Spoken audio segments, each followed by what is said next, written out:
بسم اللہ الرحمن الرحیم۔ ناظرین، وی لاگ نمبر ہے 47 اور آج کی دوسری قسط ہے غزوہ بدر کا بیان آپ کے سامنے ہم رکھ رہے ہیں۔ ناظرین، پیج ہے 314، جس کتاب سے یہ واقعہ غزوہ بدر آپ کے سامنے رکھ رہے ہیں اس کتاب کا نام ہے الرحیق المختوم۔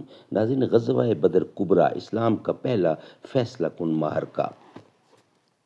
اس کتاب کا نام ہے الرحیق المختوم۔ سیرت النبی صلی اللہ علیہ وسلم پر دنیا بھر میں اول انعام یافتہ کتاب ہے اور رائٹر ہیں اس کتاب کے مولانا صفی الرحمان مبارک پوری۔ نحمدہ ونصلی علی رسولہ الکریم، بسم اللہ الرحمن الرحیم۔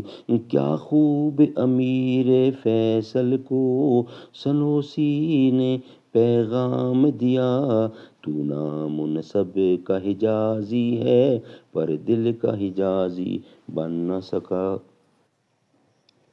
وی لاگ نمبر 47 غزوہ بدر، آج کی دوسری قسط، پیج ہے 314۔ رب ذوالجلال ارشاد فرماتے ہیں، کسی نبی کے لیے درست نہیں کہ اس کے پاس قیدی ہوں یہاں تک کہ وہ زمین میں اچھی طرح خون ریزی کرے۔ تم لوگ دنیا کا سامان چاہتے ہو اور اللہ آخرت چاہتا ہے، اور اللہ غالب اور حکمت والا ہے۔ اگر اللہ کی طرف سے نشتۂ سبقت نہ کر چکا ہوتا تو تم لوگوں نے جو کچھ لیا ہے اس پر تم کو سخت عذاب پکڑ لیتا۔ اور اللہ کی طرف سے جو نوشتۂ سبقت کر چکا تھا وہ یہ تھا، فَإِمَّا مَنَّ بَعْدُ وَإِمَّا فِدَاءً۔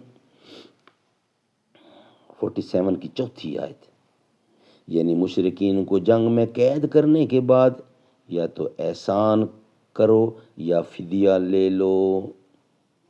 کیونکہ اس نوشتے میں قیدیوں سے فدیہ لینے کی اجازت دی گئی ہے، اس لیے صحابہ کرام کو قبول فدیہ پر سزا نہیں دی گئی بلکہ صرف سرزنش کی گئی، اور یہ بھی اس لیے کہ انہوں نے کفار کو اچھی طرح کچلنے سے پہلے قیدی بنا لیا تھا، اور اس لیے بھی کہ انہوں نے ایسے مجرمین جنگ سے فدیہ لینا قبول کر لیا تھا جو صرف جنگی قیدی نہ تھے بلکہ جنگ کے لیے ایسے اکابر مجرمین تھے جنہیں جدید قانون بھی مقدمہ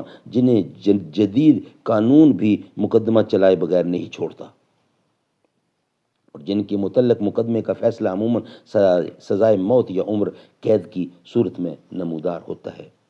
بہرحال چونکہ حضرت ابوبکر صدیق کی رائے کے مطابق معاملہ طے ہو چکا تھا، اس لیے مشرکین سے فدیہ لیا گیا۔ فدیہ کی مقدار 4000 اور 3000 درہم سے لے کر 1000 درہم تک تھی۔ اہل مکہ لکھنا پڑھنا بھی جانتے تھے جبکہ اہل مدینہ لکھنے پڑھنے سے واقف نہ تھے، اس لیے یہ بھی طے کیا گیا کہ جس کے پاس فدیہ نہ ہو وہ مدینے کے 10 بچوں کو لکھنا پڑھنا سکھا دے، اور جب یہ بچے اچھی طرح سیکھ جائیں تو یہی اس کا فدیہ ہوگا۔ سبحان اللہ سبحان اللہ۔ ناظرین، یہ ویلاگ یہاں ہی کمپلیٹ ہوا۔ انشاءاللہ نیکسٹ 48 کی تیسری قسط میں بقیہ حصہ غزوہ بدر کا ہم آپ کے سامنے رکھیں گے۔ تیرا رتبہ ہے سب سے جدا فاطمہ، تو ہے شہزادی مصطفیٰ فاطمہ، وہ دھنی ہے مقدر کا رب کی قسم،